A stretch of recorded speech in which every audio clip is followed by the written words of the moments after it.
কয়েকদিন আগে আমাদের দেশের মমতাজ পাগলি এক পালা গানের আসরে যাইয়া কিছু ফকির বয়াতি বসে আছে, ওদেরকে যাইয়া মাথা নত করে সিজদা দিচ্ছে।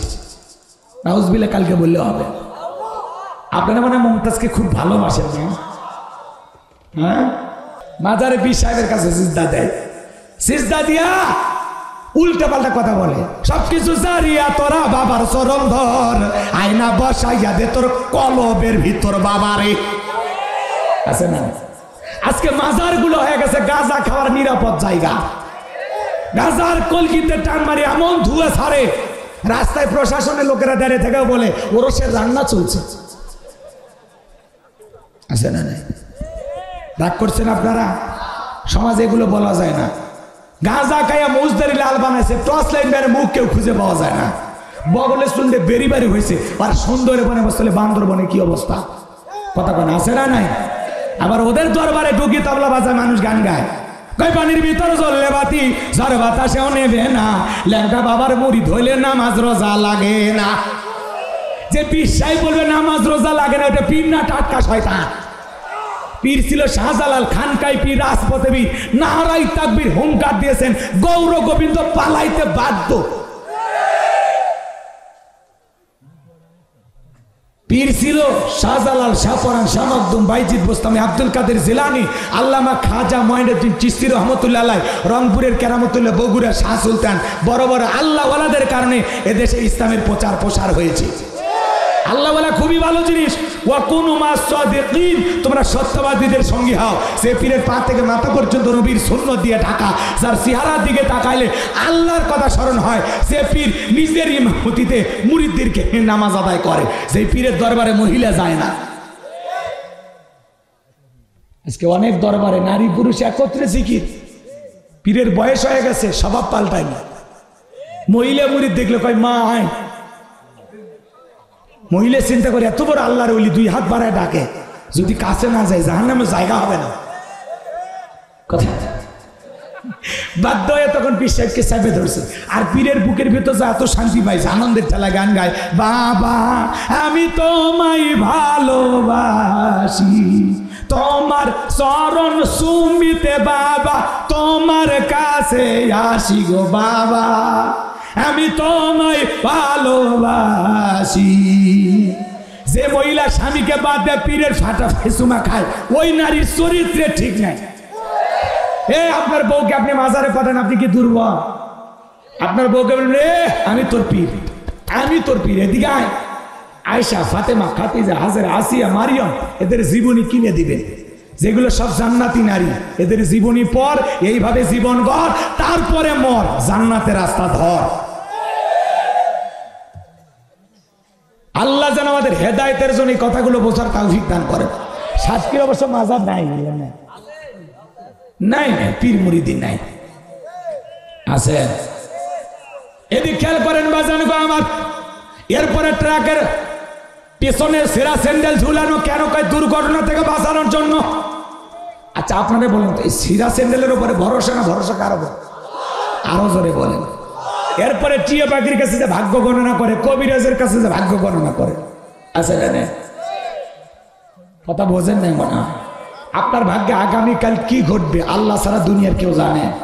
কবিরাজের কাছে এক মহিলা গেছে, কবিরাজ আজে বাজে কথা বলে বলছে আপনার স্বামী আপনারা ভালোবাসে না, বালিশের নিচে তাবিজ আছে, পুকুর ঘাটে নারিকেল গাছের নিচে এক শিশিতে তাবিজ পোতা আছে, নানান ভাবে কথা বলছে। আপনার স্বামী তো আপনাকে বাদে আর একটা মেয়ের সাথে সম্পর্ক আছে। এই কথাগুলো শুনে মহিলা তো তেলে বেগুনে জ্বলে বাড়িতে সেই এমন ভাবে ঝগড়া শুরু করছে, মনে হয় স্বামী লঙ্গি খুলে ফেলে। কয়েকদিন আগে এক মহিলা এত ঝগড়া লাগছে, কামড় মারে স্বামীর কান ছিঁড়ে ফেলে দিচ্ছে। এরকম বউ যার দুনিয়াতে জাহান্নাম তার। স্বামীর সাথে এমন রাগারাগি করতেছে, স্বামী বলতেছে রে তো দুটো পা ধরি বউ, একবার সাথে খালি কবিরাজের ঠিকানা দেবে, জীবনে আর তোর সাথে কোনোদিন ঝগড়া করলাম, ঝগড়া করবো না, কথা দিলাম, খালি কবিরাজের ঠিকানা দে। এই কথাগুলো তোরে কে বললো? মহিলা মানুষ বলে দিছে। এবার কবিরাজের কাছে যা বলে, চাচা হাত দেখেন। হাত দেখতে দেখতে 1-2 মিনিট পার হয়ে গেছে, ঠাস করে মারছে একটা থাপ্পড়। আর থাপ্পড় খাইয়ে কবিরাজ গাল সত্যাই পেছে, বলতেছে বাবা আমারে মারলা। এই বেয়াদব, মানুষের ভাগ্য গণনা করে দিতে পারিস কার কোথায় কি ঘটনা ঘটছে, আর নিজের ভাগ্যে 2 মিনিট পরে থাপ্পড় আছে সেটা বলতে পারিস না। ভণ্ডামি বাদ দিয়ে ভালো হয়ে যায়। এরপরে যদি আর কবিরাজি করতে দেখি তোর হাত পা আমি ঝুলে দেবো তোর গলার সাথে। এই জন্য কবিরাজের কাছে যাওয়া যাবে না। কথা কয় না কেন? আপনারা জান না অনেকে আপনার ভাগ্য গণনা। এই যে আমাদের বাংলাদেশে আর একটা আছে, বাপরে বাপ সব ছেলে নিয়ে হয়। আপনি কি মামলায় হেরে যাচ্ছেন, বিদেশে যেতে পারছেন না, বিয়ে করতে ভয় পাচ্ছেন, সংসার জীবনে অসুখী, কোনো কিছুতে কিছু হচ্ছে না, ব্যবসায় সফলতা আসতেছে না, আসুন শেষ দর্শন আজমেরি জেমস হাউস, লিটন দেওয়ান চিস্তি। এক আংটিতে সব সমস্যার সমাধান। কথা কয় না? কথা কয়। আরে ভাই এক আংটিতে যদি এত উপকার হয়, মামলায় যেতে চায়, বিদেশে যাওয়া যায়, ব্যবসায় কল্যাণ হয়, তাহলে ওর তো আঙ্গুল আছে 2 হাতে কয়টা? 10টা আঙ্গুলে 10টা আংটি ঢুকাইয়া পৃথিবীর সেরা ধনী হয়ে যেত। ওর আংটি বিক্রি করে খাওয়া লাগতো না। নায়ক নায়িকারা পর্যন্ত হাত করে আর বলে আমি আগে চলচ্চিত্রে কাজ পাচ্ছিলাম না, মানুষ আমাকে সিনেমার জন্য ডাকে না, কিন্তু লিটন ভাইয়ের আংটি পরে এখন আমার হাতে অনেক সিনেমা, আমি এখন ল্যাংটা হয়ে কাজ করতেছি। আচ্ছা কোন তো আংটি ব্যবহার করে যদি সিনেমার কাজ বাড়ে, ওই আংটি কি আসলে আংটি না শয়তানি? এ কথা কোন নাকি আপনারা? নাটক সিনেমা কি ওটা সিনেমার জগৎ আছে, ওটা অশ্লীল জগৎ, ওটা নোংরামি। কথা কোন না কে?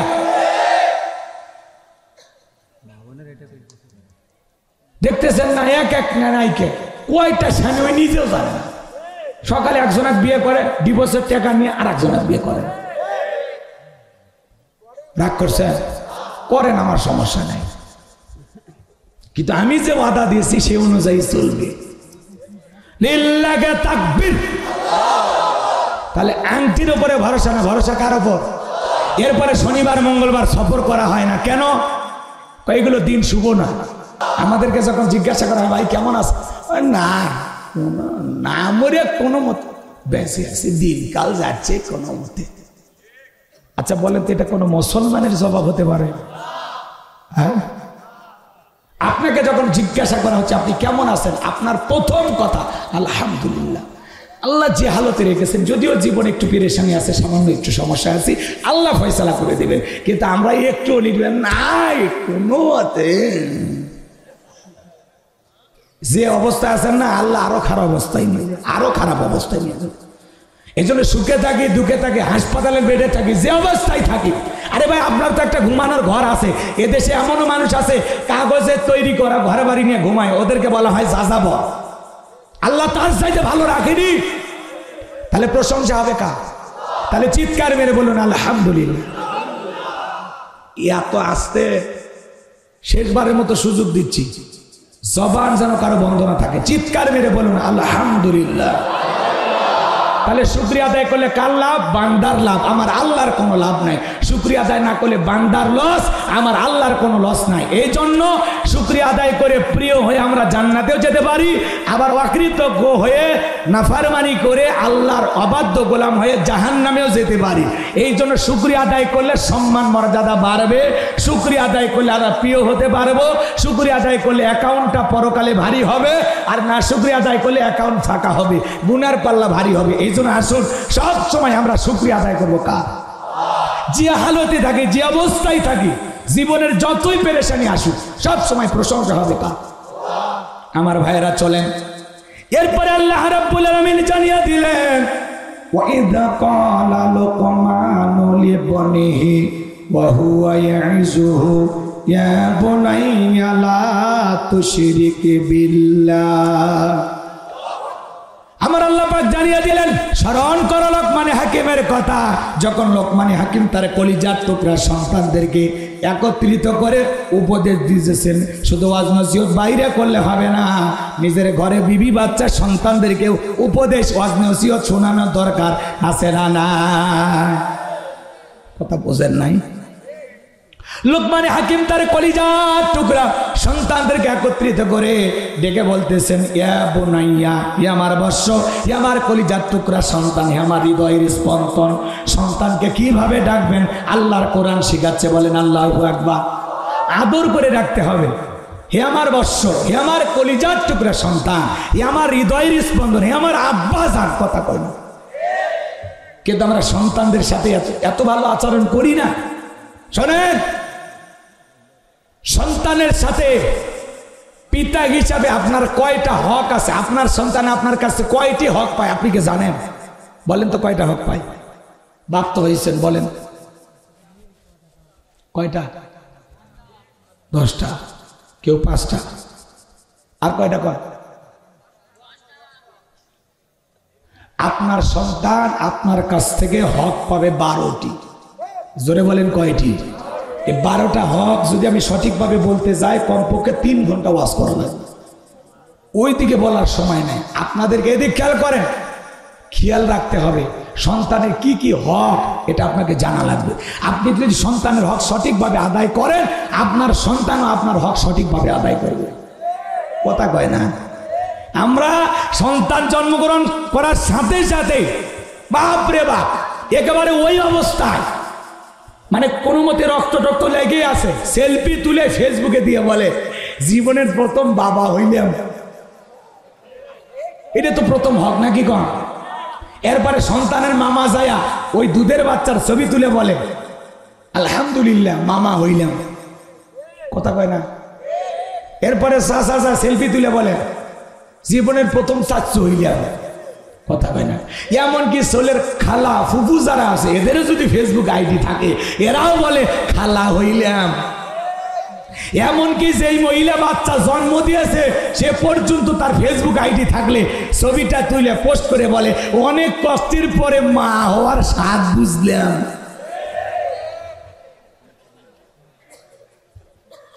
আমরা সন্তান জন্মগ্রহণ করার সাথে সাথে সেলফি নিয়ে ব্যস্ত। এগুলো করবেন না, এগুলো করবেন না। আল্লাহ যেন হেদায়েত দান করে। জোরে বলে আমি। সন্তান জন্মগ্রহণ করার সাথে সাথে কানে আজান দিতে হবে। জোরে বলেন কি দিতে হবে?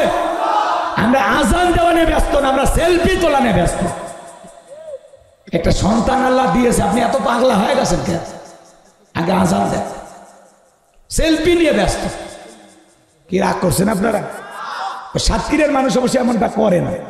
সাতক্ষীরের মানুষ আল্লাহওয়ালা, রাগ করেছে। এরপরে শোনেন, সন্তান জন্মগ্রহণ করার সাথে সাথে কোন হক্কানি আলেমদের কাছে নিয়ে যায়, তাহনিক করাবেন। সামান্য খেজুর সে একটু জিহ্বা দিয়ে খাবে, খাওয়ার পরে আপনার সন্তানের তালুর ভিতরে একটু হালকা করে লাগাই দিবে। কথা কয় না কে? রাগ করেছেন মনে হয়? এখানে কিছু ঘটনা আছে। এই কথাগুলো কেন বললাম, কেন বলতেছি? এগুলো বলতে গেলে বললাম না 2-3 ঘন্টা আলাদা আলোচনা করা লাগবে, কিন্তু এটা সময় নেই। এদিকে খেয়াল করেন। এরপরে সন্তানের একটা সুন্দর নাম রাখবেন। জোরে বলেন কি নাম? নাট না, স্ক্রুপ না, বল্টু না, পিস্তল না, মুন্টু, ঝুন্টু, সেন্টু। কথা কয় ডাকে? হাসি খুশি, মায়া, জয়া, চুমকি, ঝুমকি, বিউটি, সুইটি আছে না? নাই। ইসলামিক নাম পছন্দ হয় না, আমাদেরকে ফোন দিয়ে বলে হুজুর আমার একটা ছেলে হয়েছে, নাম রাখে। তখন আমরা বলি আল্লাহর কাছে 2টা নাম প্রিয়, একটা আব্দুল্লাহ আর একটা আব্দুর রহমান। বলে আমার চাচার নাম ছিল আব্দুল্লাহ আর আমার দাদার নাম আব্দুর রহমান। এগুলোর নামের মধ্যে বয়স্ক চাচা চাচা, দাদা দাদা ভাব, আপডেট কিছু বলে। তখন এরা ডিজিটাল নাম রাখে, মুন, মনা, সোনা, মোটু, পাতলু, পিলু। কথা নাম কি? পিলু, পিলু, রূপা, চান্দি, চান্দু আছে না? নাই। যাই, এগুলো আজ আমি করবো না, আপনারা কষ্ট পাচ্ছেন না? এগুলো শিক্ষা আছে না? নাই। সুন্দর একটা ইসলামিক নাম রাখতে হবে। ইংল্যান্ডের সবচাইতে জনপ্রিয় নাম মুহাম্মদ সাল্লাল্লাহু আলাইহি সাল্লাম বলেন, তারা ছেলে সন্তান হইলেই নাম রাখে কি? মুহাম্মদ। আর আমরা নাম রাখি নায়কের নাম। রাগ করছে? এক গ্রাম্য চাচা ঢাকা শহরে গেছে খাইতে, মানে ভাস্তির বাড়ি বেড়াতে গেছে, খাওয়া দাওয়া হচ্ছে, ডেকে বলে ভাতিজা তোমার নাকি সন্তান আছে, ছেলে মেয়ে, ওদেরকে ডাক দাও। ডাক দিয়েছে ব্রাশ ফায়ার। যেই ডাক দিয়েছে গ্রাম্য চাচা মারছে দৌড়, খাওয়ার টেবিল থেকে দৌড়ে চাচারে ডাক দেখে, চাচা থামেন। কয় বাবা এই বয়সে আমার ব্রাশ ফায়ার করে মারিস না। কয় চাচা থামেন, কয় না বাবা আমার তুই ব্রাশ ফায়ার করে মানিস না, আমি এখনই বাড়ি যাচ্ছি। তখন বলে চাচা আপনি না আমার ছেলে মেয়েকে দেখতে চাইলেন? বলে হ্যাঁ দেখতে চাইছেন। তো একটা ছেলের নাম রাখছি ব্রাশ আর মেয়ের নাম রাখছি ফায়ার। এই হলো মুসলমানের চয়েস। আস্তাগফিরুল্লাহ বল। কষ্ট হচ্ছে আপনাদের? কষ্ট হচ্ছে? সন্তানদের একটা সুন্দর নাম রাখবো তো ইনশাআল্লাহ। হ্যাঁ নবীদের নাম রাখবো, সাহাবা ইকরামদের নাম রাখবো, আল্লাহ তাআলার কিছু পছন্দের গুণবাচক নাম রাখবো, পারবো তো ইনশাআল্লাহ। আসমাউল হুসনা, সুন্দর সুন্দর নামগুলো রাখবো। আল্লাহ বোঝার তৌফিক দান করেন, জোরে বলেন আমিন।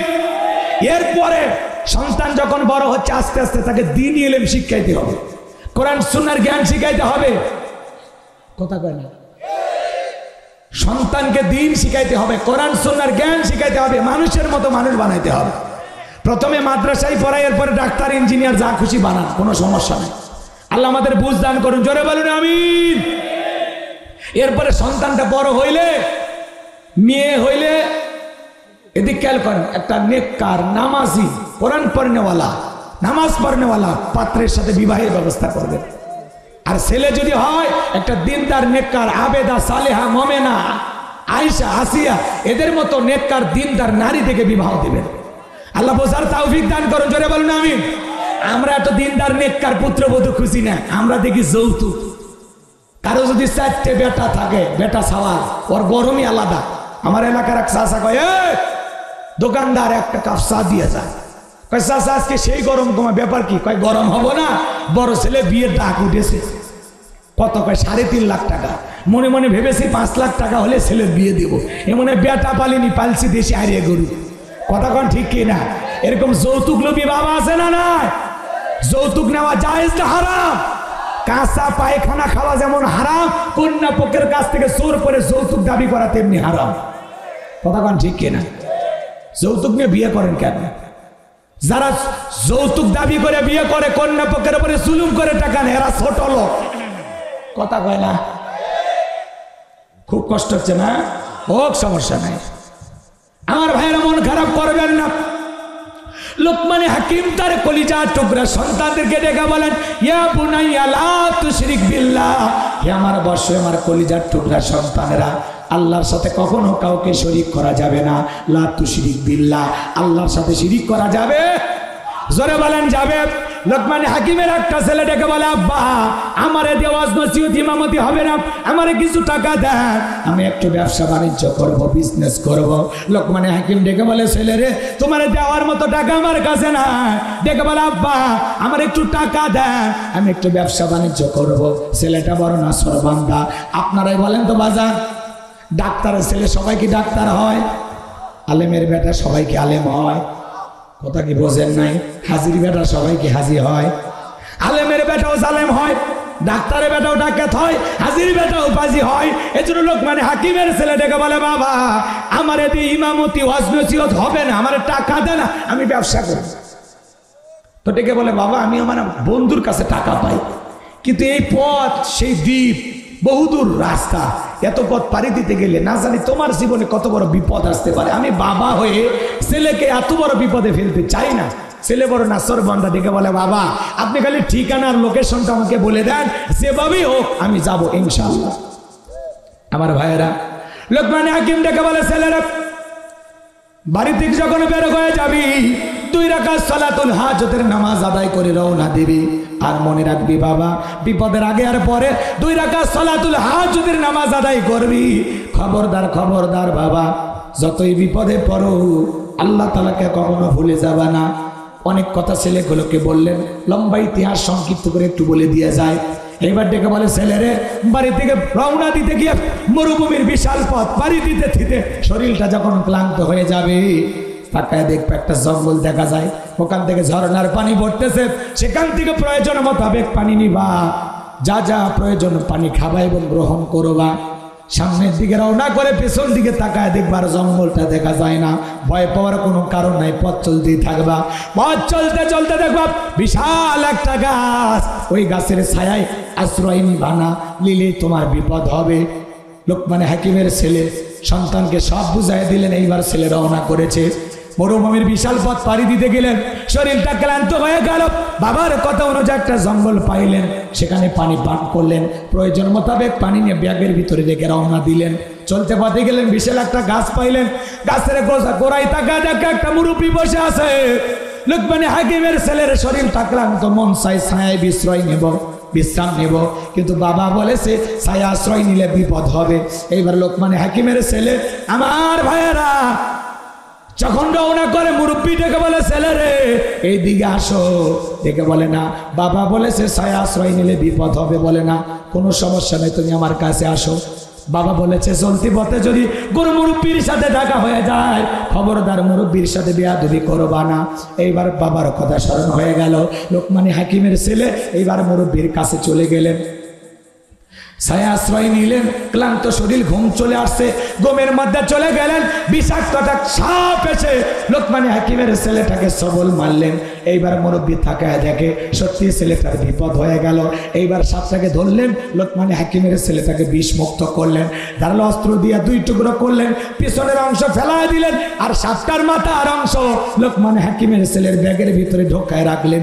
এইবার যখন ঘুম থেকে জাগ্রত হয়েছে, বাজান গো ডেকে বলে, লোকমানে হাকিমের ছেলে রে, সত্যি তোমার বিপদ হয়েছিল, বিষাক্ত সাপ তোমাকে সবল মেরেছিল, আমি তোমাকে বিষ মুক্ত করেছি। লোকমানে হাকিমের ছেলে এইবার উঠে 2 রাকাত সালাতুল হাজতের নামাজ আদায় করে ডেকে বলে, ওই জনবসতি এলাকায় যেতে হবে, ওখানে গিয়ে বাবার পরিচয় দিলে তারা আমাকে বাকি রাস্তা চিনিয়ে দেবেন। আমার ভাইরা মুরব্বী ডেকে বলে, ছেলেরা আমি যদি তোমার সাথী হই তোমার কি কোনো আপত্তি আছে? ডেকে বলে না।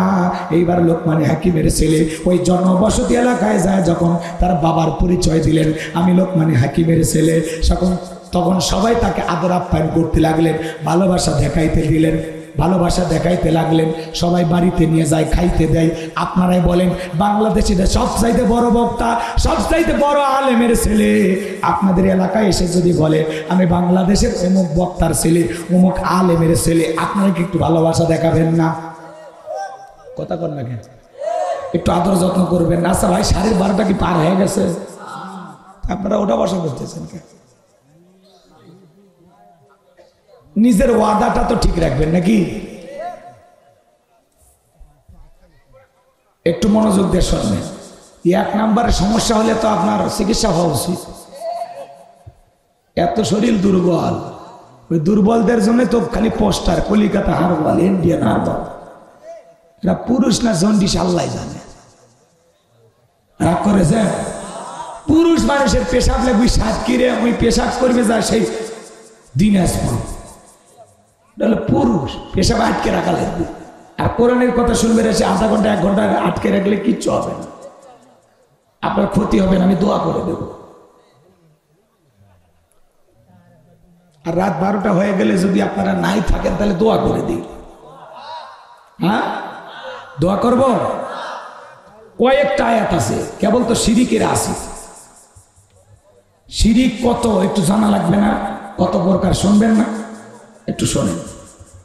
লোকমানে হাকিমের ছেলে ওই এলাকায় যখন যায় বাবার পরিচয় দিলেন, সবাই তাকে খাওয়াতে লাগলেন, আদর যত্ন করতে লাগলেন, বাড়িতে থাকার জায়গা দিলেন। শুধুমাত্র তাই নয়, ওই এলাকাটা ভয়ঙ্কর সুন্দরী ছিল, অপরূপা সুবাসিনী সোহাগিনী, এত অপরূপা সুন্দরী, সেই সময়ের বিশ্ব সুন্দরী বললেও ভুল হবে না।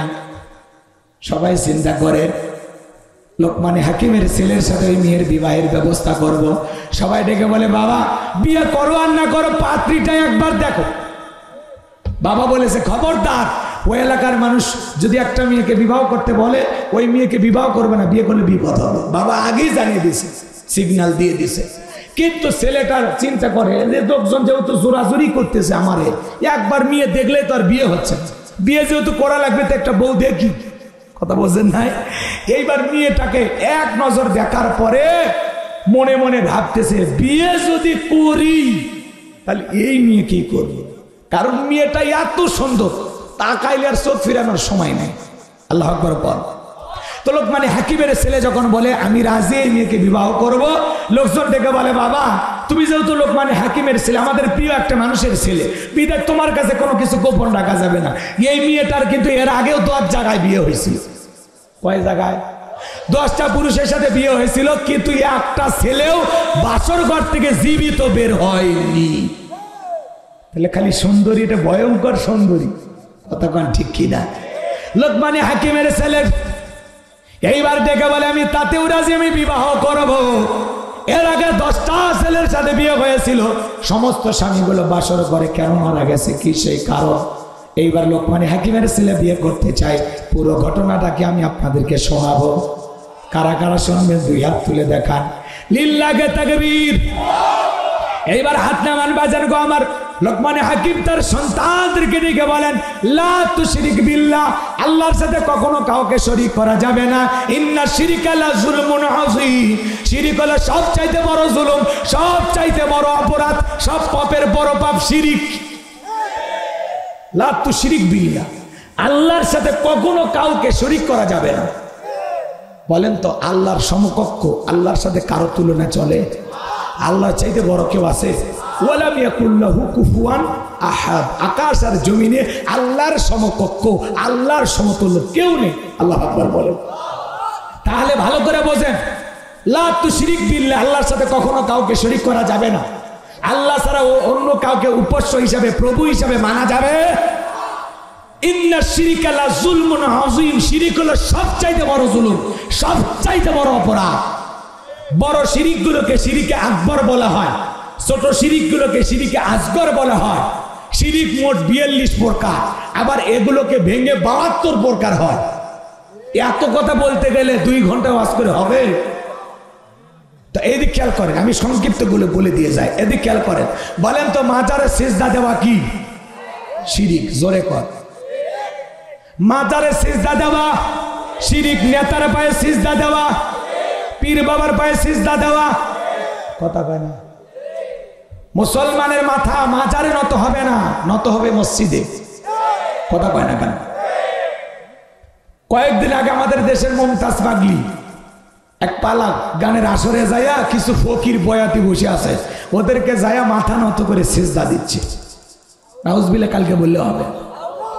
আপনারা মানে মুমতাজকে খুব ভালোবাসেন না? হ্যাঁ, এই সংসদ ভবনে গান গাইতো, এই যে নির্বাচনে হাইরে গেছে, আমি কি যে খুশি হয়েছি। আপনারাও খুশি? লিল্লাহে তাকবীর। শাহজালালের পূর্ণভূমির পার্লামেন্টে দাঁড়ায় গান গায়। ও যখন গান গায়, ওর গানের আওয়াজ বুলেটের মতো বুকে লাগে। মুসলমানের ট্যাক্সের ট্যাক্সের টাকায়, ভ্যাটের টাকায় এটা চলে, কথা কয় না? ওদের বেতন হয়, ওদের দামি গাড়ি হয়, আর ওরা ওই জায়গায় যা জনগণের দুঃখ দুর্দশার কথা তুলে ধরবে, এদেশের উন্নয়নের কথা তুলে ধরবে, কিভাবে দ্রব্য মূল্য বাজারটা লাগাম টেনে নিয়ন্ত্রণ করা যায় সেই দুঃখ দুর্দশার কথা বলবে। তা না করে গান গায়, কথা কন? সংসদ ভবন গান গাওয়ার জায়গা না। এই দেশের উন্নয়নের কথা ওই জায়গায় বলতে হবে। দেশের জনগণের দুঃখ দুর্দশা, জনগণ চাই কি সেটা নিয়ে আলোচনা করা লাগবে। খালি সুযোগ পাইলে বিদ্যুতের দাম, তেলের দাম খালি বাড়ান, আর জনগণের জ্বলে যাচ্ছে ওইটা খেয়াল করেন। জনগণের কষ্ট হয়, বুকটা ফেটে যায়, কারো কাছে বলতে পারে না, কথা কন? খালি দাম বাড়ে ভাই, কমে না, কমে না। এক রাতে 40-50 টাকা তেলের দাম বাড়ে, আর কমানোর সময় 5 টাকা। তেল তুলে 1 খিলি পান খায় বাড়ির যান। জনগণের সাথে তামাশা কর। কেন বাড়াইছেন 40 টাকা, একদিনে 20 টাকা কমান যায় না? বহুত ভর্তিকি দিছি, লাভ কোনটা? ধর কথা কয় না কেন? আবার বিদ্যুতের এগুলো এই যে শোনেন, রাগ করেন না, সামনে গরমের দিন আসতেছে না, লোডশেডিং কাট পয়েন্ট পরে টানবে। বাংলাদেশের চতুর্দিকে তাকায় দেখা, এখন খালি হাহাকার, কিছুই বলার না, বলতে গেলে সমস্যা। এখন উচিত কথা যদি কই, পিঠের ওপর দিয়ে জানি মই, এ আনন্দে কিছু লোক কেনে খাবে বগুড়ের স্পেশাল দই। যত দোষ মন্দ ঘষ, সত্যটা বললে দোষ, করলে অন্যায়ের প্রতিবাদ, নামটা হবে তোমার মৌলবাদ, নামটা হবে তোমার জঙ্গিবাদ। হক কথা কইলেই সমস্যা, চতুর্দিকে হাকা। আমার ভাইরা যে কথা বলতে চাচ্ছিলাম, হৃদয়ের কান পেতে কথাগুলো শোনেন। নেতার পায়ে সিজদা দেওয়া শিরিক, মাজারে সিজদা দেওয়া শিরিক। এই মাথা দুনিয়ার কোন পীরের কাছে, কোন মানুষের কাছে নত হবে না। আল্লাহ ছাড়া, আল্লাহর গোলাম দুনিয়ার কারো কাছে মাথা নত করতে পারবে না। ইয়্যাকা না'বুদু ওয়া ইয়্যাকা নাস্তাঈন, তোমার ইবাদত করি, তোমার গোলামি করি, সাহায্য তোমার কাছে চাই। আপনি ভণ্ড পীরের কাছে সিজদা দেয়া কি চান? কথা কয় না। মাজারে পীর সাহেবের কাছে সিজদা দেয়, সিজদা দিয়া উল্টা পাল্টা কথা বলে। সবকিছু জারিয়া তোরা বাবার চরণ ধর, আয়না বসাইয়া দে তোর কলবের ভিতর বাবারে। আছে না? আজকে মাজার গুলো হয়ে গেছে গাঁজা খাওয়ার নিরাপদ জায়গা। গাঁজার কলকিতে টান মারি এমন ধুয়ে ছাড়ে, রাস্তায় প্রশাসনের লোকেরা দাঁড়িয়ে থেকে বলে ওরসের রান্না চলছে। আছে না? নাই? রাগ করছেন আপনারা? সমাজে এগুলো বলা যায় না। গাঁজা খাইয়া মজদারি লাল বানাইছে, টর্চ লাইট বেড়ে মুখ কেউ খুঁজে পাওয়া যায় না। বগলে শুনলে বেরি বাড়ি হয়েছে, আর সুন্দরে বনে বসলে বান্দরবনে কি অবস্থা? কথা কেন? আছে না? নাই? আবার ওদের দরবারে ঢুকি তবলা বাজায়, মানুষ গান গায়, কয় পানির ভিতর জ্বললে বাতি, ঝড় বাতাসেও নেবে না, ল্যাংটা বাবার মুড়ি ধইলে নামাজ রোজা লাগে না। যে বিশ্বাই বলবে নামাজ রোজা লাগে না, ওটা পীর না টাটকা শয়তান।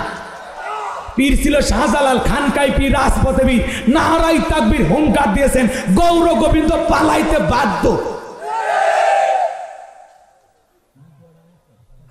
পীর ছিল শাহজালাল, শাহপরান, শাহ মখদুম, বাইজিদ বোস্তামি, আব্দুল কাদের জিলানী, আল্লামা খাজা মঈনুদ্দিন চিশতি রহমতুল্লাহ আলাইহ, রংপুরের কেরামতুল্লাহ, বগুড়া শাহ সুলতান। বড় বড় আল্লাহওয়ালাদের কারণে এদেশে ইসলামের প্রচার প্রসার হয়েছে। আল্লাহওয়ালা খুবই ভালো জিনিস। ওয়াকুনু মাস সাদিকিন, তোমরা সত্যবাদীদের সঙ্গী হও। সে পীরের পা থেকে মাথা পর্যন্ত নবীর সুন্নাত দিয়ে ঢাকা, যার চেহারার দিকে তাকাইলে আল্লাহর কথা স্মরণ হয়। সে পীর নিজের ইমামতিতে মুরিদদেরকে নামাজ আদায় করে। সেই পীরের দরবারে মহিলা যায় না। আজকে অনেক দরবারে নারী পুরুষ একত্রে জিকির। পীরের বয়স হয়ে গেছে, স্বভাব পাল্টায় না। মহিলা মুরিদ দেখলে কয় মা আয়। মহিলা চিন্তা করে এত বড় আল্লাহর ওলি, দুই হাত বাড়ায় ডাকে, যদি কাছে না যায় জাহান্নামে জায়গা হবে না। বাধ্য হয়ে তখন পীর সাহেবকে চাপে ধরছে। আর পীরের বুকের ভিতর যা এত শান্তি পাইছে, আনন্দের ঠেলা গান গায়, বাবা আমি তোমায় ভালোবাসি, তোমার চরণ সুমিতে বাবা, তোমার কাছে আসি গো বাবা, আমি তোমায় ভালোবাসি। যে মহিলা স্বামীকে বাদ দেয় পীরের ফাটা ফেসুমা খায়, ওই নারীর চরিত্রে ঠিক নাই। আপনার বউকে আপনি মাজারে পাঠান, আপনি কি দুর্বল? আপনার বউকে বলেন রে আমি তোর পীর, আমি তোর পীর, এদিকে আয়। আয়েশা, ফাতেমা, খাদিজা, হাজেরা, আসিয়া, মারিয়ম, এদের জীবনী কিনে দিবেন। যেগুলো সব জান্নাতি নারী, এদের জীবনী পর, এইভাবে জীবন গড়, তারপরে মর, জান্নাতের রাস্তা ধর। আল্লাহ যেন আমাদের হেদায়েতের জন্য এই কথাগুলো বোঝার তৌফিক দান করেন। সাতক্ষীর অবশ্য মাজার নাই, নাই নাই, পীর মুরিদি নাই। আছে এদিক খেয়াল করেন বাজান গো আমার। এরপরে ট্রাকের পেছনে সেরা স্যান্ডেল ঝুলানো কেন? কয় দুর্ঘটনা থেকে বাঁচানোর জন্য। আচ্ছা আপনারা বলেন তো, এই সিরা স্যান্ডেলের উপরে ভরসা না ভরসা কার উপর? আরো জোরে বলেন। এরপরে টিয়া পাখির কাছে যে ভাগ্য গণনা করে, কবিরাজের কাছে যে ভাগ্য গণনা করে, আছে না? কথা বোঝেন নাই মনে হয়। আপনার ভাগ্যে আগামীকাল কি ঘটবে আল্লাহ ছাড়া দুনিয়ার কেউ জানে। কবিরাজের কাছে এক মহিলা গেছে, কবিরাজ আজে বাজে কথা বলে বলছে আপনার স্বামী আপনারে ভালোবাসে না, বালিশের নিচে তাবিজ আছে, পুকুর ঘাটে নারিকেল গাছের নিচে এক শিশিতে তাবিজ পোতা আছে, নানান ভাবে কথা বলছে। আপনার স্বামী তো আপনাকে বাদে আর একটা মেয়ের সাথে সম্পর্ক আছে। এই কথাগুলো শুনে মহিলা তো তেলে বেগুনে জ্বলে বাড়িতে এসে এমন ভাবে ঝগড়া শুরু করছে, মনে হয় স্বামী লঙ্গি খুলে ফেলে। কয়েকদিন আগে এক মহিলা এত ঝগড়া লাগছে, কামড় মারে স্বামীর কান ছিঁড়ে ফেলে দিচ্ছে। এরকম বউ যার দুনিয়াতে জাহান্নাম তার। স্বামীর সাথে এমন রাগারাগি করতেছে, স্বামী বলতেছে রে তো দুটো পা ধরি বউ, একবার সাথে খালি কবিরাজের ঠিকানা দেবে, জীবনে আর তোর সাথে কোনোদিন ঝগড়া করলাম, ঝগড়া করবো না, কথা দিলাম খালি কবিরাজের ঠিকানা দে, এই কথাগুলো তোরে কে বললো? মহিলা মানুষ বলে দিছে। এইবার কবিরাজের কাছে যা বলে, চাচা হাত দেখেন। হাত দেখতে দেখতে 1-2 মিনিট পার হয়ে গেছে, ঠাস করে মারছে একটা থাপ্পড়। আর থাপ্পড় খাইয়ে কবিরাজ গাল শুকাইতেছে, বলতেছে বাবা আমারে মারলা। এই বেয়াদব, মানুষের ভাগ্য গণনা করে দিতে পারিস কার কোথায় কি ঘটনা ঘটছে, আর নিজের ভাগ্যে 2 মিনিট পরে থাপ্পড় আছে সেটা বলতে পারিস না? ভণ্ডামি বাদ দিয়ে ভালো হয়ে যায়। এরপরে যদি আর কবিরাজি করতে দেখি, তোর হাত পা আমি ঝুলে দেবো তোর গলার সাথে। এই জন্য কবিরাজের কাছে যাওয়া যাবে না। কথা কয় না কেন? আপনারা জান না অনেকে আপনার ভাগ্য গণনা। এই যে আমাদের বাংলাদেশে আর একটা আছে, বাপরে বাপ, সব ছেলে নিয়ে হয়। আপনি কি মামলায় হেরে যাচ্ছেন? বিদেশে যেতে পারছেন না? বিয়ে করতে ভয় পাচ্ছেন? সংসার জীবনে অসুখী? কোনো কিছুতে কিছু হচ্ছে না? ব্যবসায় সফলতা আসতেছে না? আসুন শেষ দর্শন, আজমেরি জেমস হাউস, লিটন দেওয়ান চিস্তি। এক আংটিতে সব সমস্যার সমাধান। কথা কয় না? কথা কয়। আরে ভাই, এক আংটিতে যদি এত উপকার হয়, মামলায় যেতে চায়, বিদেশে যাওয়া যায়, ব্যবসায় কল্যাণ হয়, তাহলে ওর তো আঙ্গুল আছে 2 হাতে কয়টা? 10টা। 10টা আঙ্গুলে 10টা আংটি ঢুকাইয়া পৃথিবীর সেরা ধনী হয়ে যেত। ওর আংটি বিক্রি করে খাওয়া লাগতো না। নায়ক নায়িকারা পর্যন্ত হাত করে আর বলে আমি আগে চলচ্চিত্রে কাজ পাচ্ছিলাম না, মানুষ আমাকে সিনেমার জন্য ডাকে না, কিন্তু লিটন ভাইয়ের আংটি পরে এখন আমার হাতে অনেক সিনেমা, আমি এখন ল্যাংটা হয়ে কাজ করতেছি।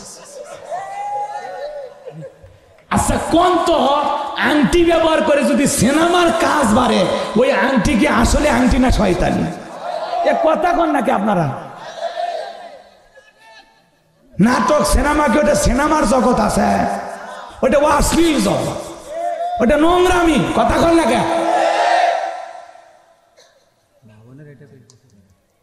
দেখতেছেন না এক এক নাইকে কয়টা স্বামী ওই নিজেও জানে না। সকালে একজনের বিয়ে করে, ডিভোর্সের টাকা নিয়ে আর একজনের বিয়ে করে। রাগ করছে? করেন, আমার সমস্যা নাই, কিন্তু আমি যে ওয়াদা দিয়েছি সে অনুযায়ী চলবে। লিল্লাহি তাকবীর। তাহলে আংটির উপরে ভরসা না, ভরসা কার উপর? এরপরে শনিবার মঙ্গলবার সফর করা হয় না কেন? এগুলো দিন শুভ না, ইসলামে কিছু নাই। কথা কয় না কেন? ইসলামের সব কল্যাণ। কথা কয় না? এরপরে নতুন ছেলের বউ চা বানাইতে গিয়ে কাপটা পরে যদি ভেঙে যায়, কয় অলক্ষণে বউ এসছে, কুলক্ষণে বউ এসছে, প্রথম দিনে সংসারে জিনিস ভাঙছে, এ পুরো সংসার ভেঙে খান খান করবে। আরে ভাই, এটা তো একটা দুর্ঘটনা। এই ঘটনা শাশুড়ির হাত থেকে ঘটতে পারে, ননদের হাত থেকে ঘটতে পারে। একটা চায়ের কাপের সাথে মানুষের ভাগ্য নিয়ে খেলা করে। কথা কয় না? এগুলো বাস্তব না। এরপরে কয় জমজ কলা খেলে জমজ বাচ্চা ভালো। যেই মহিলার বাচ্চা হয় না, বাজারে সব জমজ কলা খাওয়ায় যান, এরপরে যদি আল্লাহ 2-1টা বাচ্চা দেয়। কথা কয় না ভাই? জমজ কলা খেলে যদি জমজ বাচ্চা হয়, এটা তো ভালো। 2বারে কষ্ট 1বারে হলো, মাঝখানে সিজারের টাকাটা বেঁচে গেল। কত পুরুষ মানুষ জমজ কলা খায়, আজ পর্যন্ত কোনো পুরুষের বাচ্চা হলো না। হবে কেমনি? মেশিন পত্র তো আল্লাহ দেয়নি। কথা কন ঠিক কিনা? এগুলো ধারণা করা যাবে না। এরপরে কয় হাত চুল গেলে টাকা আসে, ওরে বাঁধেন, হাত দুটো খোলা রাখেন, 3 দিন চুলকে, হাত চুলকে চামড়া উঠে যাবি, তাও টাকা আসবি। পা চুল গেলে বেড়াইতে যাবি, কি ধারণা? চুল আসতে গিয়ে এদিকে করে, চুল আশ্রাইতে গিয়ে চিরুনিটা পড়ে গেছে, কই মেহমান আসবি, যা পাগলি যা, ভাত রান্না শুরু কর, আমি ওয়াশ করে খাবো। কত যে ধারণা আমরা করি। এরপরে সন্ধ্যাবেলায় যে শ্রমিক কাজ করেছে, ধনী তারে টাকা দেয় না কেন? সন্ধ্যাবেলায় টাকা দিলে নাকি ধনী ফকির হয়ে যাবে। এগুলো ধারণা করা শিরিক। কথা বলে ঠিক কিনা? এরপরে ছোট বাচ্চার কপালে কালো টিপ দেয়, পায়ে কালো টিপ দেয় কেন? কয় বদ নজর থেকে বাঁচার জন্য। আরে ভাই, তকদিরের ভালো মন্দ কার হাতে? ওয়াল কদরিহি শাররিহি মিনাল্লাহি তাআলা ওয়াল বাসি বাদাল মাউত। তকদিরের ভালো মন্দ কার কাছে? তাহলে নিজেকে পরিবর্তন করবেন তো ইনশাআল্লাহ। এরপরে বাংলাদেশে একটি স্লোগান আছে, ধর্ম যার যার উৎসব সবার। এটা একটা ইমান বিদ্বেষী স্লোগান। এটা নেতাদের কাছে হাইব্রিড স্লোগান। নেতারা সবাইকে খুশি করার জন্য বলতে পারে, কিন্তু কোন মুসলমান এই স্লোগানের সাথে একমত পোষণ করতে পারে না। মনে রাখবেন, ধর্ম যার উৎসবতা। আপনারা বলেন তো গাছ যার, ফল সবার মানবেন? চাকরি যার বেতন সবার মানবেন? পুকুর যার মাছ সবার মানবেন? বউ যার হক সবার মানবেন নাকি? মাছ যার, এদিকে খেয়াল করো, পুকুর যার মাছটাও তার, নারিকেল গাছ যার নারিকেলও তার, চাকরি যার বেতনও তার, বউ যার হকও তার। কথা কয় না ভাই? তো ধর্ম যার উৎসবও তার। বৌদ্ধদের উৎসব বৌদ্ধদের কাছে, খ্রিস্টানদের উৎসব খ্রিস্টানদের কাছে, অমুসলিমদের উৎসব অমুসলিমদের কাছে, মুসলমানের উৎসব মুসলমানের কাছে। নাকি আমাদের ঈদের নামাজে অমুসলিমেরা আসে, জুমার নামাজে তো আসেই, মরে গেলে জানাজায় আসে, কুরবানি দেওয়া তিনি গরু ছাগল কুটে সহযোগিতা করে, নাকি রাম রাম বলে 3 কিলো দূরে যায়। তা আপনার ঈদের নামাজে আসে না, জুমার নামাজে আসে না, জানাজায় আসে না, আপনার ধর্মীয় উৎসবে তারা কখনো ভিড় করে না, আপনাকে ডিস্টার্ব করে না। আর আমরা মুসলমান এতটাই নির্লজ্জ, এতটাই বেহায়া, যখন তাদের উৎসব আছে, পূজা আছে, আমরা স্লোগান দেওয়ার যাই, মেলায় যাই রে, মেলায় যাই রে। কথা কয় না? মুসলমান বউ বাচ্চা মোটর সাইকেলে তুলে বোরকা পরে পূজার মেলায় যাচ্ছে। এর চাইতে নির্লজ্জ বেহার কেউ আছে? তারা তোমাদের ধর্মের উৎসব আসে না, তোমরা কেন যাও? তুমি কেন যাও? আবার ওয়াজ করে যতই বুঝা কয়, হয় একদিনে না পূজা দেখতে পেরে গেছি, আমি কি হিন্দু হয়ে গেলাম? এই ঠেটারে বুঝাবে কি? জিবরাইল ওয়াজ করে সংশোধন করা যাবে না। আরে ভাই, আপনার ধর্মের উৎসব আপনি পালন করবেন, তাদের ধর্মের উৎসব তারা পালন করবে। মুসলমানেরা যেই জনপদের ক্ষমতায় থাকবে, অমুসলিমেরা সেই জনপদের নিরাপদে থাকবে। আমাদের দায়িত্ব মুসলিমদের নিরাপত্তা দেওয়া। তারা তাদের ধর্মীয় উৎসব পালন করবে, যা খুশি তাই করবে, হরিবাসর করুক, হরি কীর্তন করুক, পূজা করুক, কোনো সমস্যা নাই, মুসলমান নিরাপত্তা দেবে। কথা কয় না? ডিমের ভিতরে কুসুম যতটা নিরাপদ, মায়ের কোলে দুধ পান করা শিশুটা যেমন নিরাপদ, অমুসলিমেরা মুসলমানরা যে এলাকায় ক্ষমতায় থাকবে সবচেয়ে বেশি নিরাপদে থাকবে। তাদের অধিকার নিশ্চিত করতে হবে। কি রে পাগলা, রাগ করেছেন আপনারা? কষ্ট পাচ্ছেন? তাহলে ধর্ম যার, মনে থাকবে তো ইনশাল্লাহ? বলেন, ধর্ম যার। হ্যাঁ, অমুসলিমদের উৎসব অমুসলিমদের কাছে, মুসলমানের উৎসব মুসলমানের কাছে। মনে থাকবে তো ইনশাল্লাহ? এরপরে শোনেন, সর্বশেষ শিরিকের একটা কথা আপনাদেরকে শোনায়। বিশ্বনবী সাহাবা একরামদেরকে ডেকে বলেন, ও আমার সাহাবীরা, একজন মানুষ একটা মাছি মেরে জাহান্নামে চলে গেল, আর একজন মানুষ একটা মাছি না মেরে জান্নাতে চলে গেল। সুবহানাল্লাহ বলবেন না? আমার ভাইয়েরা, বিশ্বনবীর সাহাবীরা ডেকে বলেন, নবী বুঝতে পারলাম না একটা মানুষ কিভাবে মাছি মেরে জাহান্নামে চলে যায়, আর একটা মানুষ মাছি না মেরে কিভাবে জান্নাতে চলে যায়, জানতে বড় ইচ্ছা হয়। বিশ্বনবী তখন ডেকে বলেন, আমার সাহাবীরা শোনো, এক দেশে এক জালেম বাদশা ছিল। এই জালেম বাদশা রাস্তার মোড়ে মোড়ে মূর্তি বানায় রাখছে, প্রতিমা বানায় রাখছে। ওই জালেম বাদশার নিয়ম হলো, যত মানুষ ওই রাস্তা দিয়ে হেঁটে যাবে, যত মানুষ রাস্তা দিয়ে পথ চলবে, প্রতিমার নামে কিছু না কিছু দিয়েই যাওয়া লাগবে। একজন ইমানদার একদিন ওই পথে হেঁটে যায়, জালেম বাদশার লোকেরা ডেকে বলে, প্রতিমার নামে কিছু দিয়ে যাও। ইমানদার ডেকে বলে, ভাই প্রতিমার জন্য দেওয়ার মতো কোনো কিছুই আমার কাছে নাই। এইবার জালেম বাদশার লোকেরা ডেকে বলে, ওই প্রতিমার নাকে ঠোকায় একটা মাছি পড়ে আছে, ওখান থেকে মাছিটা মেরে নিরাপদে চলে যাও। ইমানদার ডেকে বলে, একটা মাছি মারলে কি এমন অপরাধ হবে? এইবার প্রতিমার নামে একটা মাছি মেরে এই ইমানদার নিরাপদে চলে গেল। কিছুদিন পরে আর একটা ইমানদার হেঁটে যায়, জালেম বাদশার লোকেরা ডেকে বলে, প্রতিমার নামে কিছু না কিছু দিয়ে যাও। ইমানদার ডেকে বলে, না না, আমি মুসলমান, আমার পক্ষে প্রতিমার নামে কোনো কিছু দেওয়া সম্ভব নয়। কথা কয় না? অমুসলিম যদি অসুস্থ হয়, মুসলমান নিজের রক্ত দিয়ে তাকে বাঁচানোর চেষ্টা করবে। অমুসলিম যদি ক্ষুধার্ত হয়, মুসলমান খাইতে দেবে। অমুসলিমের মেয়ের বিয়ে হয় না, মুসলমান টাকা দিয়ে সহযোগিতা করবে। অমুসলিম ঘর বাড়ি নেয়, মুসলমান টাকা দিয়ে ঘর বাড়ি বানায় দেবে।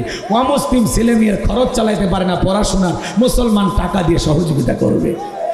শুধু এক জায়গায় দেয়া যাবে না।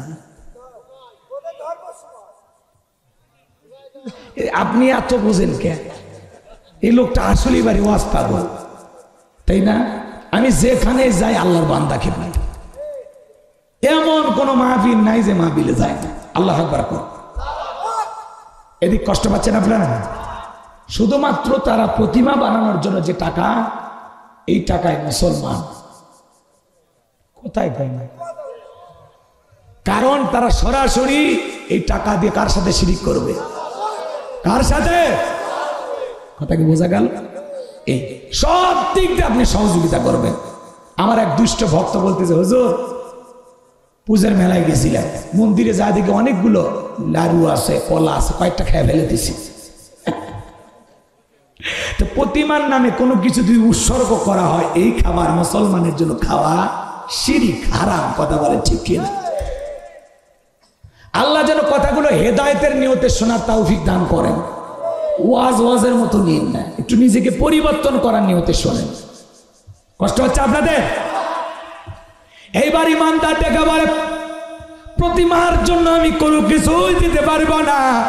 জালেম বাদশার লোকেরা ডেকে বলে, শোনো, খামাখা ঝামেলা করে লাভ নাই।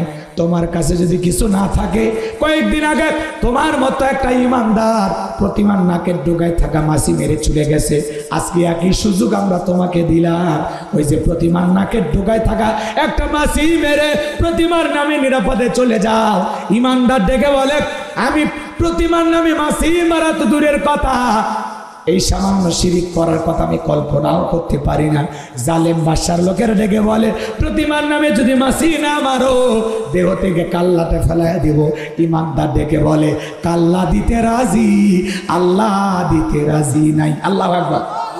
এবার জালেম বাদশার লোকেরা বারবার বলে, ইমানদার ডেকে বলে, না, শেষবারের মতো ডেকে বলে, হয় প্রতিমার নামে একটা মাছি মারবা, না হলে এক কোপে দেহ থেকে কাল্লাটা ফেলে দেব।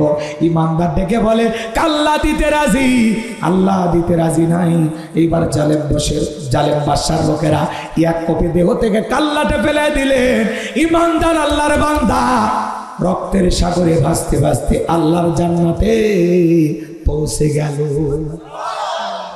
আমার নবী ডেকে বলে, যে মাছি মেরে নিরাপদে চলে গেল, ও মাছি মেরে নিরাপদে চলে যায় নাই, ও মাছি মেরে নিজেকে জাহান্নামে নিয়ে গেল।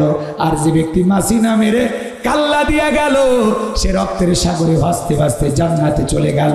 এজন্য মাছি মারার মতো সামান্য শিরিক মুসলমানেরা কখনো করতে পারে না। কথা বলেন ঠিক কিনা? এবার সর্বশেষ আপনাদের একটা উদাহরণ দেব। ওয়াজ কিন্তু শেষ না, অনেক কথা বাকি আছে। কষ্ট হচ্ছে নাকি? এটা একটা খাবারের প্লেট। আপনার একটা ভিআইপি গেস্ট মেহমান আসবে সাতক্ষীরা থেকে, যেহেতু গ্রামের নামে মেহমানপুর, মেহমান দিয়ে ভরপুর। শোনেন ভাই, শোনেন তো, খাবারের প্লেট সাজাইছেন গরুর গোস্ত, হরিণের গোস্ত, কথা বোঝেন নাই, খাসি, দেশি মুরগি, ব্রয়লার, পাকিস্তানি, হাঁস, কবুতর, কোনো কিছু গোস্তের অভাব নেই। এরপরে কাতলা, রুই, ইলিশ, বুঝেন না, বিভিন্ন ধরনের মাছের আইটেম দিয়ে অনেক কিছু দিয়ে খাবারের প্লেটটা সাজাইছেন। চিন্তা করলেন ছোট বাচ্চাটাকে খুব ভালোবাসি, আর সামান্য একটু পাতলা পায়খানা প্লেটের এক কোনায় দিয়েছে। এবার মেহমানের সামনে খাবারের পরিচিতি, ভাই এটা কি গরু, এটা খাসি, এটা কি, এটা মাছ, এই মাছ, এই মাছ, ভাই এই যে এটা কি। তখন বলতেছে, ভাই প্লেটে সবই দিলাম তো। চিন্তা করলাম ছোট বাচ্চাটাকে খুব ভালোবাসি, আর সামান্য একটু পায়খানা দিয়েছে, আপনি খেয়ে নেন। বলেন তো, প্লেটের ভিতরে যতই দামি খাবার থাক, দুনিয়ার কোনো গেস্ট, কোনো মেহমান এই খাবার কি খাবে? টাকা দিলে খাবে, পিটাইলে খাবে। ভাই আপনাদেরকে আমি কথা কিন্তু বুঝানোর জন্য বলতেছি। আপনার আমল নামার একটা প্লেট আছে, নামাজ আছে, রোজা আছে, হজ আছে, যাকাত আছে, দান খয়রাত আছে, পিতামাতার খেদমত আছে, পাড়া প্রতিবেশীর হক আদায় করেছেন। কিন্তু ওই আমলের প্লেটে যদি সামান্য শিরিক মিশ্রিত থাকে, ওই শিরিক মিশ্রিত কোনো আমল, ইবাদত আল্লাহর দরবারে কবুল হবে না। কথার উদাহরণ কি বুঝছেন? আপনার আমল যতই দামি থাক, যদি আমলের মধ্যে শিরিক মিশ্রিত থাকে, শিরিক মিশ্রিত কোন আমল আল্লাহর দরবারে কি কবুল হবে না। শিরিক মিশ্রিত থাকার কারণে আপনার সমস্ত আমল বরবাদ হয়ে যাবে। তাহলে শিরিক মুক্ত ঈমান আমল কারা কারা চান? হাত তুলে আল্লাহকে দেখা। আল্লাহ আমাদের সবাইকে শিরিক মুক্ত ঈমান আর আমল দান করুন। জোরে কোন আমিন। আরেকটু জোরে বলুন আমিন। আরো অনেক শিরিক আছে, বলার সুযোগ নেই। আমার ভাইয়েরা, লোকমানে হাকিম যখন তার কলিজার টুকরা সন্তানদেরকে বলেন, ইয়া বুনাইয়া লা তুশরিক বিল্লাহ, হে আমার বাচ্চারা, হে আমার সন্তানেরা, আল্লাহর সাথে কখনো কাউকে শরীক করবা না। ইন্না শিরকা লা যুলমুন আযীম, শিরিক হলো সবচাইতে বড় জুলুম, সবচাইতে বড় অপরাধ। লোকমানে হাকিম যখন তার সন্তানদেরকে আল্লাহর সাথে পরিচয় করা দিলেন, আমার আল্লাহ তখন ডেকে বলে, লোকমান, আমি খুশি হয়ে গেলাম, তুমি তোমার সন্তানদেরকে আমি আল্লাহ তাআলার সাথে পরিচয় করা দিলা, যেমন আমি আল্লাহ তেমনি তোমার সন্তানদেরকে তোমার সাথে পরিচয় করা দিলাম। বলেন আল্লাহু আকবার। আমার আল্লাহ জানিয়ে দিলেন, ওয়াসাইনাল ইনসানা বিওয়ালিদাইহি হামালাতুহু উম্মুহু ওয়াহানান আলা ওয়াহানি ওয়া ফিসালুহু ফি আমাইনি আনিশকুরুলি ওয়া লিওয়ালিদাইক ইলাইয়াল মাসীর। আমার আল্লাহ ডেকে বলেন, আমি মানুষকে নির্দেশ দিয়েছি তারা যেন মাতা পিতার সাথে সদাচরণ করে, উত্তম ব্যবহার করে, কারণ তার মা কষ্টের পর কষ্ট সহ্য করে তাকে গর্ভধারণ করেছে। ভাই, মায়ের যদি 5 মিনিট করি, আপনারা ওঠেন যে পিতা মাতার খেদমতের কথা শুনবেন না? ও যে হুজুর আপনার টাইম শেষ হয়েছে, মাশাআল্লাহ, ধন্যবাদ। যা এদিকে খেয়াল করেন, আল্লাহ তাআলা বলতেছেন, আমি মানুষকে নির্দেশ দিচ্ছি তারা যেন মাতা পিতার সাথে সদাচরণ করে, উত্তম ব্যবহার করে। আজকে সমাজে সবচাইতে অবহেলার পাত্র হলো মা বাবা। কথা কয় না? দুঃখ লাগে, বাংলার জমিনে মুসলমানের দেশে বৃদ্ধাশ্রম পাওয়া যায় যেখানে অসহায় মা বাবাকে পাওয়া যায়। মনে রাখবেন, এখানে বাংলাদেশের কোনো আলেমের মা বাবাকে পাবেন না। কোনো রিক্সা চালক, ভ্যান চালক, মাঠে কাজ করে এমন দুঃখী মানুষের মা বাবাকে পাওয়া যায় না। এদেশের সবচাইতে হাই সোসাইটির যারা আছে, যারা সমাজে দেশ বিদেশ থেকে ডিগ্রি নিয়ে শিক্ষিত বলে নিজেকে দাবি করে, এই শিক্ষিত নামের কুলাঙ্গার, এদের মা বাবাকে পাওয়া যায়। কথা কন না কেন? কারণ এরা শেষ বয়সে মা বাবাকে বোঝা মনে করে। কথা কি বুঝতে পারছেন? এই জন্য আল্লাহ তাআলা বলেন, তোমার মা কষ্টের পর কষ্ট সহ্য করে তোমাকে গর্ভধারণ করেছে, 2-2.5 বছর বুকের দুধ পান করাইছে। একটা মা সন্তানের জন্য কেমন কষ্ট করে। আমার ভাইয়েরা, মা যখন গর্ভধারণ করে 3-4 মাস মা খাইতে পারে না, মার বমি বমি হয়। 6-7 মাস যখন হয়ে যায়, সন্তানদের যখন পেটের ভিতরে আস্তে আস্তে বড় হয়, আপনি আমি যখন মায়ের গর্ভে ছিলাম, যেই জায়গাটাতে ছিলাম, এই জায়গাটা মাত্র 10 ইঞ্চি। আমার ভাইয়েরা, 7-8 মাস যখন হয়ে যায়, সন্তানের পা গুলো যখন বড় হয়ে যায়, সন্তানের 2টা পা আল্লাহ তাআলা মায়ের কলিজার সাথে সেট করে দেন। যেই সন্তানটা সবচাইতে কম মায়ের পেটে নড়াচড়া করে, মায়ের গর্ভে থাকা অবস্থায় 4,500 বার মায়ের কলিজায় লাথি মারে। 8-9 মাস যখন অতিবাহিত হয়ে যায়, মার পেটটা যখন তরমুজের মতো বড় হয়ে যায়, মা ডান কাত হইতে পারে না, বাম কাত হইতে পারে না, মার বড় কষ্ট হয়। কত রাত না ঘুমাইয়া মা নির্ঘুম রাত্রি কাটাইয়া দেয়। যে সমস্ত মা বোনেরা সন্তান পেটের ভিতরে নিয়া রাতের বেলায় ঘুমাইতে পারে না, সারা রাত জায়গা নফল নামাজ পড়লে যে সব হয়, মায়ের আমল নামায় আল্লাহ সেই সব লিখে দেয়। আমার ভাইয়েরা, সন্তান ডেলিভারির সময় যখন হয়ে আসে, দুঃখিনী মা গভীর নিশীতে বাবার 2টা পা জড়াইয়া কান্দে। মায়ের চোখের পানি যখন বাবার পাকে স্পর্শ করে, বাবা ঘুম থেকে উঠে বলে, বিবি এত রাতের বেলায় কেন কান্না করো, কি হয়েছে তোমার? ডেকে বলে, স্বামী গো, আমি সন্তান জন্ম দিতে বাবার বাড়িতে চলে যাব। কত মহিলা সন্তান জন্ম দিতে মারা যায়। ও স্বামী, আমি যদি মারা যাই, আমারে তুমি মাফ করে দিও। দীর্ঘদিন সংসার করলাম, বলবি তুমি মাফ করে দিও, এই নাও সংসারের চাবি বুঝাইয়া দিলাম। এই কথা বলে মা দুঃখিনী বাবার হাতে সংসারের চাবি বুঝাইয়া দিয়া দাই মারা ঘরে চলে যায়। প্রসবের যাতনায় মা দাঁত মুখ কামড়ায়, মায়ের কি যে কষ্ট হয়, কি যে যাতনা হয়, দুনিয়ার মা সারা কেউ বুঝবে না। প্রসবের যাতনায় মা দাঁত মুখ কামড়াই, চোখের পানি ছেড়ে দিয়া কাঁদে। আমার ভাইয়েরা, বিশ্বনবীর এক সাহাবী মাকে কাঁদে করে হজ করে, খানায় কাবা তওয়াফ করে। আমার নবী ডেকে বলে, সাহাবী কাঁদে কে? বলে, হুজুর আমার মা। বিশ্বনবী ডেকে বলে, সাহাবী বড় ভালো কাজ করতেছো, আমার কিসমতে তো মা বাবার সেবা করার ভাগ্য হয় না। সাহাবী বড় ভালো কাজ করতেছো। সাহাবী ডেকে বলে, হুজুর আমি যে আমার মায়ের খেদমত করতেছি, আমি যে আমার মায়ের সেবা করতেছি, আমি কি আমার মায়ের হক আদায় করতে পেরেছি? বিশ্বনবী ডেকে বলে, সাহাবী আল্লাহ পাক যদি তোমাকে কিয়ামত পর্যন্ত হায়াত দেয়, আর তুমি যদি তোমার মাকে কাঁধে করে এমনি ভাবে হজ করো, খানায় কাবা তওয়াফ করো, তোমার মা তোমাকে জন্ম দেওয়ার সময় আ শব্দ করেছিল, ওই একটা আ শব্দের হক দুনিয়ার কোনো সন্তান আদায় করতে পারবে না। চিৎকারে মেরে বলেন আল্লাহু আকবার। প্রসবের কি যে যন্ত্রণা, কি যে কষ্ট। একটা মা সন্তানকে জন্ম দিতে গিয়া ছোট্ট বালতির মতো এক বালতি রক্ত শরীর থেকে ঢেলে ফেলে দেয়। কত মা জ্ঞান হারায় ফেলে, কিছুক্ষণ পরে যখন হুঁশ ফিরে পায়, ডেকে বলে, কই আমার সোনা মানিক, আমার কোলে দাও। মা সন্তানকে কোলে নিয়ে গালে মুখে চুমা খায় আর বলে, বাঁচা ধন, বেঁচে থাকো, আল্লাহ তোরে বড় মানুষ বানাক। যে মা এত কষ্ট করে আপনাকে আমাকে দুনিয়ার মুখটা দেখাইলো, সেই মা বাবার মনে কোনোদিন কষ্ট দেওয়া যাবে না। বিশ্বনবী বলেছেন, ও মা জান্নাতু ওয়া নারুকা, তোমার পিতা মাতায় তোমার বেহেশত, তোমার পিতা মাতায় তোমার দোজখ। খবরদার মা বাবার মনে কষ্ট দেওয়া যাবে না। যুবকরে, সেই মা বাবার চেহারার দিকে ভালোবাসার নজরে তাকাইলে আমলনামায় আল্লাহ কবুল হজের সব লিখে দেয়। আমি হুজুর দোয়া করলে কবুল হতেও পারে, নাও হতে পারে, কিন্তু পিতামাতা দোয়া করলে কবুল হওয়ার গ্যারান্টি আছে না নাই? মনে রাখবা, প্রত্যেকটা সন্তানের দুনিয়ার সবচেয়ে বড় পীরের নাম হলো মা বাবা। মা বাবা নিঃস্বার্থভাবে সন্তানকে ভালোবাসে, সেই মা বাবার মনে কোনোদিন কষ্ট দেওয়া যাবে না। যুবকরে, বউ পাগল হওয়া যাবে না।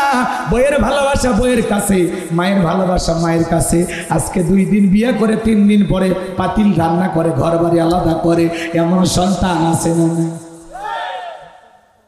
যে মা বাবাকে বাড়ি থেকে তাড়ায় দেয়, বৃদ্ধাশ্রমে পাঠায় দেয়, ও মা বাবাকে তাড়ায় দেয় নাই, নিজের ভাগ্য থেকে জান্নাতটাকে দাঁড়িয়ে দিয়েছেন। কথা বলেন ঠিক কিনা? কারা কারা পিতা মাতার খেদমত করে তাদের মুখে হাসি ফোটায়া তাদের সুসন্তান হতে চান? 2টা হাত তুলে আল্লাহকে একবার দেখান। আল্লাহ সবাইকে পিতা মাতার খেদমতকারী সন্তান হিসেবে কবুল করুন। জোরে বলুন আমিন। যেহেতু আপনাদের ধৈর্যের বাঁধ ভেঙে যাচ্ছে, এই জন্য আর কষ্ট না দিই। আল্লাহ বক্তা আসলে গভীর রাতে মাহফিল হলে কি করবেন? দোয়া করে না? জি জি, আসলে কারণ এত সুন্দর কথাও যদি ভালো না লাগে, কথাগুলো কি আলোচনা কি খারাপ? হ্যাঁ, এই কথাগুলো আপনারা যদি না শোনেন, আরো অনেকগুলো কথা ছিল আমার হৃদয়ে গোছানো ছিল, আমি মনে করেছিলাম আপনারা ধৈর্য নিয়ে শুনবেন। তো ঠিক আছে, আল্লাহ বক্তা শ্রোতা সবাইকে যেটুকু বলেছি আমার অসমাপ্ত আলোচনা এখানে রাখলাম। আসলে এটার ব্যাপক আলোচনার সময় 2-2.5 ঘন্টা তো লাগেই। 1 ঘন্টায় কি এত কথা বলা বলে? যারা গেল ওদেরকে আটকা। রাত 12টা পার হয়ে গেছে, 12:30 বাজে, মানুষ কি আর শুনবে? বক্তা এত দূর থেকে নিয়ে আসেন, সময় মতো দেন না, এটা দুঃখজনক। নিয়ে আসলে একটু ওয়াজ শোনার নিয়তে আসবেন, সকাল সকাল দিবেন। 2-2.5 ঘন্টা ওয়াজ করা যুবক মানুষ ব্যাপার না, কথা কয় না। এই যে মায়ের ওয়াজ, এখানে 2-1টা ঘটনা বলি, বলার সুযোগ দিলেন। এখানে যাই আপনার বউ শাশুড়ির যুদ্ধ, এগুলো নিয়ে কিছু কথা বলি, নারীদের আলোচনা চলে আসতো, তাই না? বলারই সুযোগ দিলেন না। কারণ আমি বুঝলাম আপনারা মা বাবার খেদমত ওয়াজ শুনবেন না, মা বাবার খেদমত আপনারা করতে চান, আপনারা বউ পাগল। কিছু কিছু ছেলে এতটা বউ পাগল, বউ যদি কই দাঁড়ায় পেশাব করবো তাই করে। সাদিক গুসব, কষ্ট হচ্ছে আপনাদের? বইয়ের দিকে চোখ দিয়ে তাকাইতে পারে না, তাকাইলে কয় এ কার দিক তাকাইছিস, আগে 3 লাখ জমা দে। কারণ যৌতুক নিয়ে বিয়ে করছে, যৌতুক নিয়ে বিয়ে করেছে যারা বইয়ের কাছে তারা কথা কম। যাই হোক, অনেক কথা বলার ছিল, আর বলার সুযোগ নাই। আল্লাহুম্মা আমিন। রব্বানা যালামনা আনফুসানা ওয়া ইল্লাম তাগফির লানা ওয়া তারহামনা লানাকুনান্না মিনাল খাসিরিন। মেহমানপুর উত্তরপাড়া জামে মসজিদের উদ্যোগে আজকের 2 দিন ব্যাপী তাফসীরুল কোরআন মাহফিলের সমাপনী রজনীর সভাপতি জনাব মোহাম্মদ তৌহিদুর রহমান তুহিন সাহেবকে আল্লাহ কবুল করেন। প্রধান অতিথি জননেতা জনাব ফিরোজ আহমেদ স্বপন সাহেবকে আল্লাহ কবুল করেন। এমপি মহোদয়ের হায়াত বাড়ায় দেন, জনগণের খেদমতের জন্য কবুল করেন। বিশেষ অতিথি জনাব আলহাজ শেখ আমজাদ হোসেনকে কবুল করেন। জনাব মোহাম্মদ মতিয়া রহমানকে কবুল করেন। মাহফিল পরিচালনা মাওলানা আসাদুজ্জামান আসাদকে কবুল করেন। আলোচনা করেছেন